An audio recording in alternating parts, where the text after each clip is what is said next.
tutti, benvenuti a Milano. So the thing about this video is that it's super long and I totally know that's super annoying. So I wrote a table of contents in the description. You can see which questions were asked and which ones were answered at which time. So if you're only interested in seeing some questions, you can just watch those. So yeah, enjoy. So today is the day you've all been waiting for approximately 1 week. I know, so exciting, the Q&A. Question number 1. What is your least favorite thing about Bocconi? Wow, I'm gonna start with a different question. Question number 1. When you got to Milan, what was a negative surprise and what was a positive surprise? I would say a negative surprise. So when I first got off the plane, I turned on my phone cellular service because I'm supposed to have this plan with T-Mobile that allows me to have international unlimited data in any country, and so I expected my phone to work, but it only works if I turn on roaming, and it doesn't work very well. So I might be switching to an Italian number, but I might not. I'm honestly not sure, but my phone is so bad. Like, Instagram never loads and like nothing works, but it's fine. I'm still coping with it. At least I have Wi-Fi. And a positive surprise, the fact that like Milan kind of feels like America, low-key, because a lot of my classmates know American movies and books and TV shows and like celebrities and even politics, and it's very impressive. And I think that these people seem like Americans, even though they're not. Like, some of them have never even been to America, but they still know so much more about America than I do. It's crazy. So that was very surprising in a good way. Okay, so now that I started out the video with a positive question, I will answer the previous question. What's your least favorite thing about Bocconi? I would definitely say my least favorite thing is the fact that I have like such bad Wi-Fi in my residence. But it's okay because I heard other residences have really good Wi-Fi. Just the fact that I'm in a residence with 200, 300 other people means that I'm sharing it with a lot of people, and I think they're working on fixing it, so it's all good. But for now, it's like so annoying because my last YouTube video took 48 hours to upload, so I would definitely say the Wi-Fi. Which song is currently your favorite? I love the song Me Gusta by Aquilaos and Maluma. It's a reggaeton song. So good. Definitely look it up. Some questions were in Italian, so since they were asked in Italian, I'm going to answer them in Italian as well. So the next one says, Chi è stata l'ultima persona a fare qualcosa di carino per te? Which means, who was the last person to do something nice for you?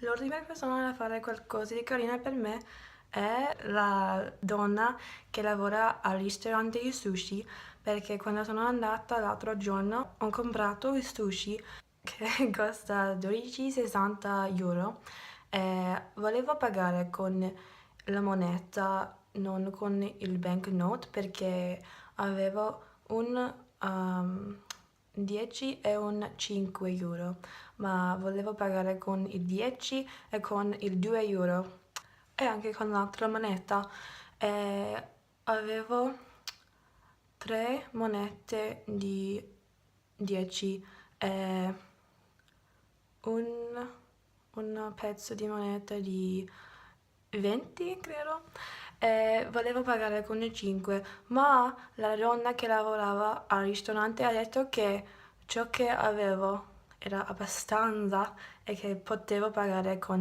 il banknote di 10 e le 3 monete di 10 e con l'altro 20 moneta.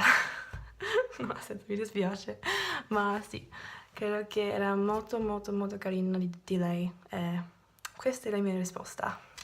So I have 2 beer related questions. Have you drunk any beer yet, and what does beer taste like? Okay, the answer is yes, I have drunk beer. I had 1 sip of beer and I hated it, and I only tried it because everyone else forced me to do it, and usually I do not give in to peer pressure, don't get me wrong, but I figured I have to try beer at least once in my life, so might as well just do it now. So I tried it, and I took a giant sip of it, and it was disgusting. But please know that I'm a biased person. I don't really like alcohol that much, ever. So don't like tell your friends that Italy has gross beer, because it's not true. A lot of my friends think the beer is just like, it's good, like every other kind of beer, but I personally do not like beer. Disclaimer. What is a sushita? A sushita is a mix between sushi and uscita. Sushi, you know what it is, it's a food. Uscita means outing in Italian, so you mix the two, you get sushita. You get a sushi outing. I know, it's so great. And apparently, Sushare is a verb that Italians made up, which means to go out for sushi. They had the perfect opportunity. They could have done sushire, which means, okay, so uscire is the verb that means to go out. They could have mixed it with sushi and gotten sushire. They could have used the verb. They could have literally made it perfect. Perfect pun.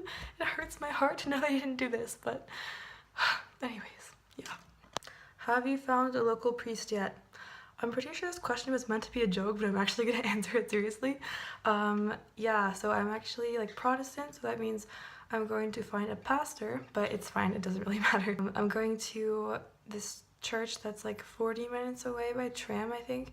So, and it's on Sunday nights. So yeah, I found one. Have you met any cute boys already? I'm not gonna answer that question on a vlog, what? How have you found the transition from high school to college, especially going from America to Italy? Well, I love it so much, and if you want to check out my previous video, I'll post a link below, and it has more details about like my first week here and like how I found the transition. But in a nutshell, I would say that I love it. I actually do not feel like I'm that far away from home, even though an entire ocean separates me from my family. I just feel like I'm at a regular college. Like, I feel like a lot of students go from Pennsylvania to California, and that's not as talked about as like someone going from Pennsylvania to Italy. Like, I know obviously the flight is longer, but I still feel like the same conditions apply. I'm going really far away from home, probably not going to visit. Like, I'm thinking that if you go to school in California, you're probably not going to visit home that much. So I really don't feel like I'm actually that far away from home. I just feel like I'm at a regular college. And also the fact that I'm in Italy actually has not been that crazy for me. Like, of course, I'm so happy to be here and I love it, but like, it doesn't feel weird to me. It just feels like I'm at college. But I don't know, it's kind of like I'm studying abroad for all 3 years, I guess. And it's kind of nice, like a study abroad program for a regular student, but for 3 years instead of 1. So yeah, it's nice. I really like it, and it actually has not been that hard for me. The only really hard part was when my mom and aunt left me when they went home, because I know I was in the street from the Piazza del Duomo, the main city center, and that's when I knew that I was going to see my mom for the last time until Christmas. I was like actually fine until I hugged her, and then I hugged her and I just started crying, and it was so sad. So then I had to go on the tram to go back to my dorm. I was like crying the whole way, and I had like these sunglasses that I put on over my face so that no one could see that I was crying, but it was so embarrassing.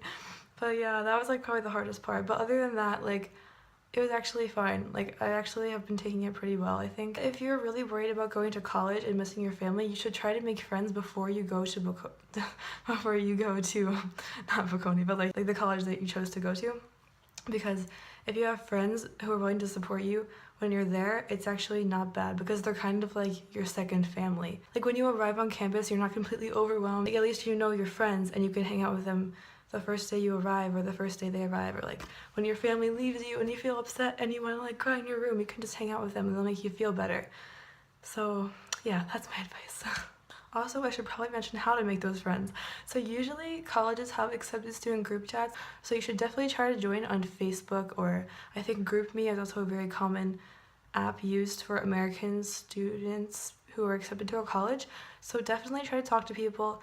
If the chat is inactive, just say stuff and see how people respond, and maybe someone will be like fun to talk to and you'll get to talk to them in a private chat and you'll just get to know them. And then if you like talk to people, like, they'll talk back in most scenarios. Don't even be worried about putting yourself out there, because I know a lot of people are worried about like, oh, what if I say something and people think I'm stupid? What if I say something and people think I'm weird?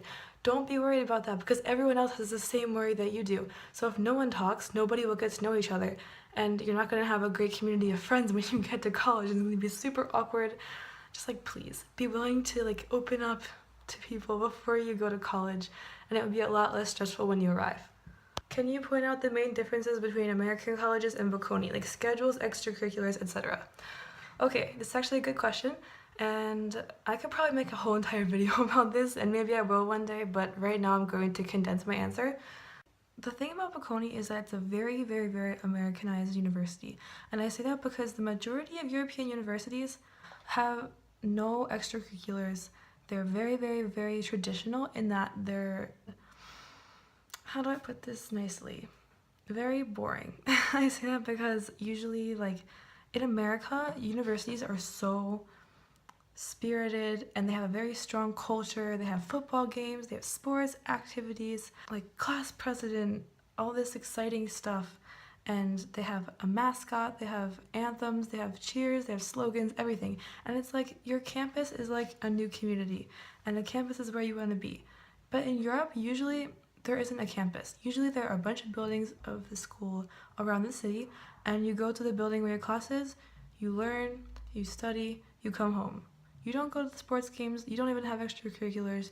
The only point of going to university is to study, and that's why it's so inexpensive here usually, because you don't have to spend money on all this extra stuff. And oftentimes students don't even live on campus, like they usually rent an apartment because they don't even have dorms. So Bocconi is so different because first of all, there are extracurriculars, second of all, there are sports, third of all, there's actually a campus. It's very nice. So I'm really happy that I actually came to a university in Europe that is like American universities.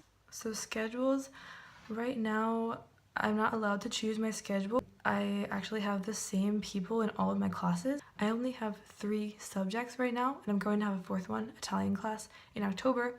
But at the moment, I have 3 classes, but I have those classes almost every day, and for about an hour and a half for each class. Sometimes 3 hours, it depends. So I have the same people in all of my classes for the entire year, and next year my class will change, and the following year my class will change again. But right now I have math, microeconomics, and management, and all the people in those classes are in the same class for all of them. So that's one difference. Usually in America, you have a bunch of different subjects and different classes, and you have different people in each class. So that's a main difference. I was not allowed to choose my classes. I actually have a curriculum which I must follow for the entire 3 years. So I already know what my subjects will be. I literally have to take all the subjects until the 3rd year when I'll be able to choose like an elective or 2. But for the first 2 years, all of my subjects are already pre-planned, which is actually very stress relieving because I don't have to worry about like which classes should I take. That takes a huge weight off my shoulders. Extracurriculars, the same. There are a lot of extracurriculars at Bocconi, and I'm excited to join them. I did a lot of extracurriculars in high school, and I'm really excited to take part in them this year and the following years as well. So yeah. Any crushes at Bocconi? Once again, I am not telling you this information. This is top secret information that will not be given to the public. Biggest differences between America and Italy. I think I pretty much covered this already, but America is American and Italy is Italian. Maybe I'll make a video for this in the future too. Top 10 hashtag only in Italy moments. Okay, so since I've been here, I've been taking pictures of a lot of funny things that are like only what happened in Italy. Like, you know how Italians are known for being so fun and energetic and random. So I always take pictures of funny things and I post them to either Instagram or Snapchat, and I say hashtag only in Italy. Okay, I'm not gonna do 10 because this video would be super long if I did that, but I would say my top number 1 only in Italy moment is when like Italians park on the sidewalk all the time, and actually it's legal to park on the sidewalk as long as you leave 1 meter of walking distance for pedestrians. Why? This would only be allowed in Italy. So I actually take pictures every time I see people park on the sidewalk or in a spot that's definitely not a parking spot. Like sometimes there are the zebra stripes in the middle of the street, like where you're not supposed to park, but Italians park there because there are no other parking spots. So I think I actually have a video of that, which I'll include right now. But yeah, hashtag only in Italy is definitely real. If you want to see some more hashtag only in Italy moments, check in the comments and I will have linked below a link to my WordPress blog, which I started when I got here. And I have an article called hashtag only in Italy, and you can see a lot of hashtag only in Italy moments. Wow, the self-promo shame is really real. Are there lots of other Americans? No, not at all. There are like 5 or 6 of us, I think. And there are a lot of American exchange students, but I don't have them in my classes because I'm only a first year, so they're taking higher level classes of their exchange students. And actually a lot of them are located in a different residence that's like kind of far from the university, so I don't even get to meet them.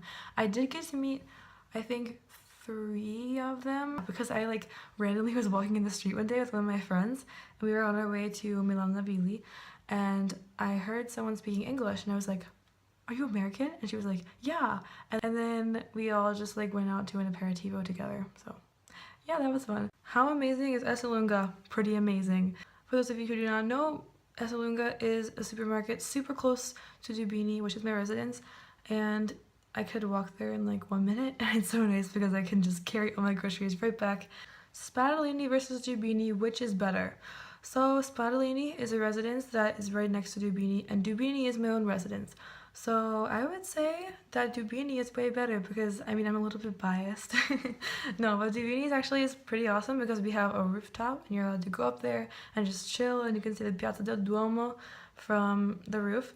And we also have Esselunga, which is really close to us. And also, everyone gets like these giant jugs of water and they like are so heavy. Like here, actually I have one right here. This is the size of one water bottle.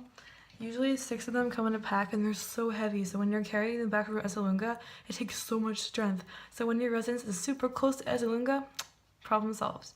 But then again, Spadolini, the one that's not mine, it's still pretty cool because they have hammocks, and hammocks are amazing, and Dubini doesn't have hammocks, so I'm a little bit salty about that, but I guess they need something to compensate for the fact they don't have a rooftop. No, but actually both residences are really nice.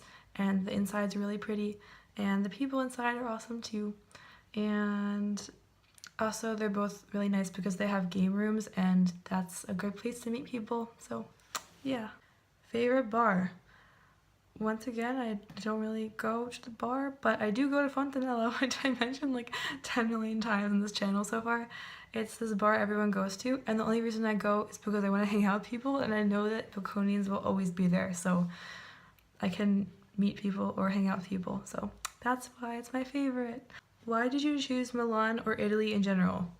Well, linked below will be a link to my first video I made about Italy, which is why I chose Bocconi. 10 out of 10 would recommend. What's the best part about living in Milan and how is it different from the US? Okay, I'm gonna compare this to my town. I mean, I'm from a town right outside of Philadelphia, but I always tell people I'm from Philadelphia because it's easier and I don't feel like saying Westchester, which like no one knows about. So, but I worked in Philadelphia too, so I feel like I can say that I'm a Philadelphian.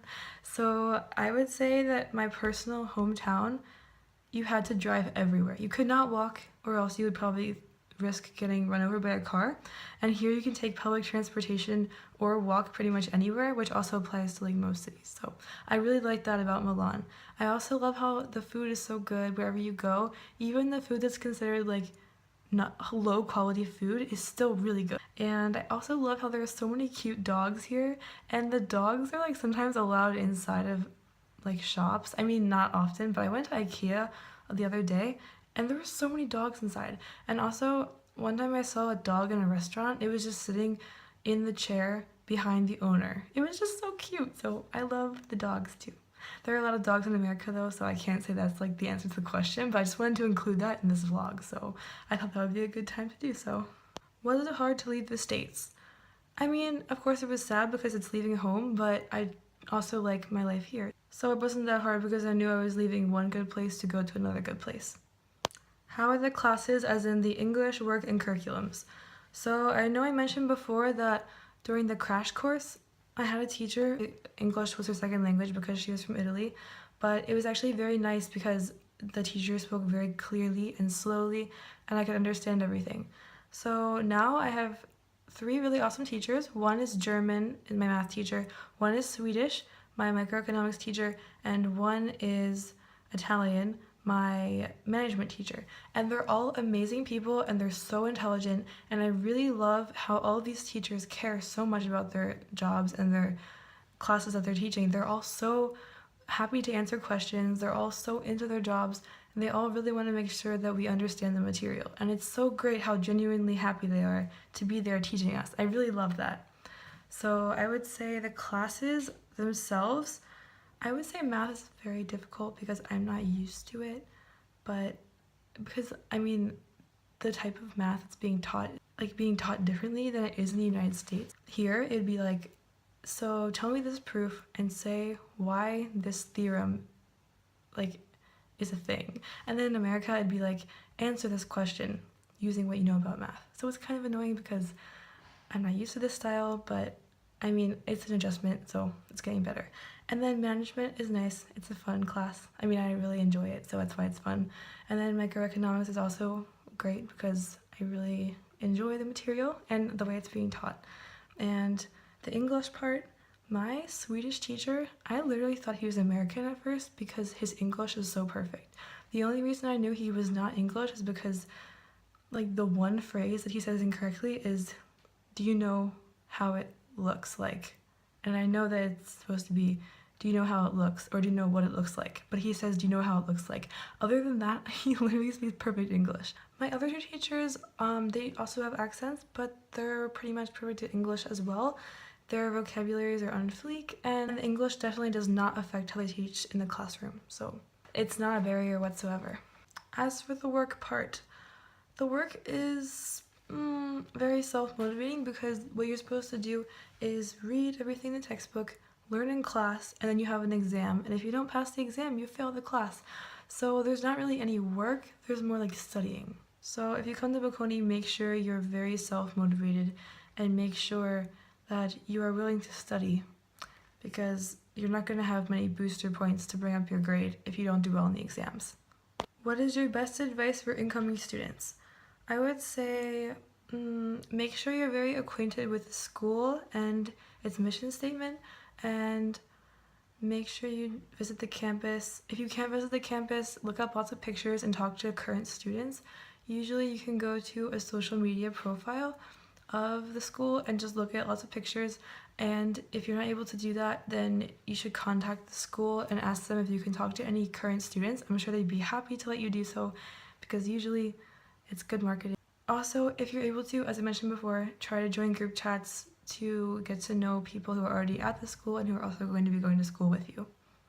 Qual è la tua parte del giorno preferita? Direi che la mia preferita è quando posso andare a casa dopo le mie classi e anche quando posso uscire con i miei amici. ¿Cómo te llamas?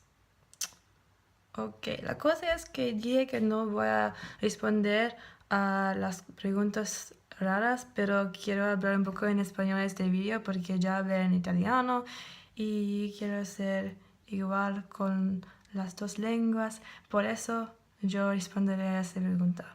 Me llamo Carly. Ok. Compare Westchester to Milano. Consider how a suburb is different from a city. That's why they're different. Other than that, I would say Westchester is very, like, it's very small townish, but it's also kind of upcoming. So it's also kind of like there's a small urban area of it. The one that I showed you in the Westchester vlog. If you're interested, check the link below because I made a Westchester vlog. And wow, self-promo game is really getting strong. And Milano is very metropolitan, but there also are parts of the city that are very cozy. Even though it's a city, it still feels very quiet and like charming and homey. So I would say that Milano and Westchester are actually very similar. Favorite food in Italy? How do I choose? I mean, I'm probably gonna say gelato to be consistent because I love it so much, but favorite actual food? I guess like the pasta because it's so good. And I know I can't say pizza because the best pizza is in Naples, which is in the south, and even though pizza in Milan is super good, I think that a lot of Neapolitan people would get mad at me for answering with pizza, so I would definitely say pasta because it's consistently good wherever you go in Italy. Qual è la cosa migliore che ti sia mai accaduta? What is the best thing that's ever happened to you? Direi che la migliore cosa che è successo è che sono arrivata a Milano. Mi piace molto la mia vita nuova e anche mi piace la vita di una studentessa universitaria. Anche la cosa migliore che è successa con me è probabilmente il mio stage l'estate scorso. Mi è piaciuto molto lavorare, soprattutto perché stavo lavorando a una città grande, Philadelphia, e mi piaceva molto. Mi sento più intelligente come una persona in generale, e quindi mi piace molto essere indipendente perché è una parte nuova della mia vita e mi piace crescere come una persona. Okay, well that's all for now. I hope that you enjoyed this video. I hope that you learned something new. I hope that you heard some I hope that you heard some advice that could possibly help you or some kind of enlightenment maybe. If not, I'm sorry. If you're a student considering Bocconi, feel free to comment below, ask any questions, and I'll be definitely be willing to answer them. If you're a student at Bocconi, leave your answers below if you disagree with anything or if you agree with anything. Don't forget to follow me, subscribe to my channel, and also give this video a thumbs up. And actually, I just realized I gave a lot of thumbs up throughout this entire video just because, like, I don't know, I was running out of hand gestures. Like, subconsciously, I just, like, use a lot of hand gestures when I talk, so I guess the thumbs up was the only one that worked for the situation. Actually, since I got here, a lot of Italians were like, okay, everyone makes fun of us for using hand gestures, but Americans use hand gestures too, which is actually so true. We always talk with our hands. It's just part of life. So yeah, enlightenment of the day. Anyways, that should have been a conclusion. So I'm going to conclude this video right now. Have a wonderful week. Can't wait to see you next Monday. And have a wonderful, awesome, fantastic day. If you don't have a fantastic day, you're not living life the right way. I just rhymed. Anyways, love you guys. Have a great week. Ciao. Mwah.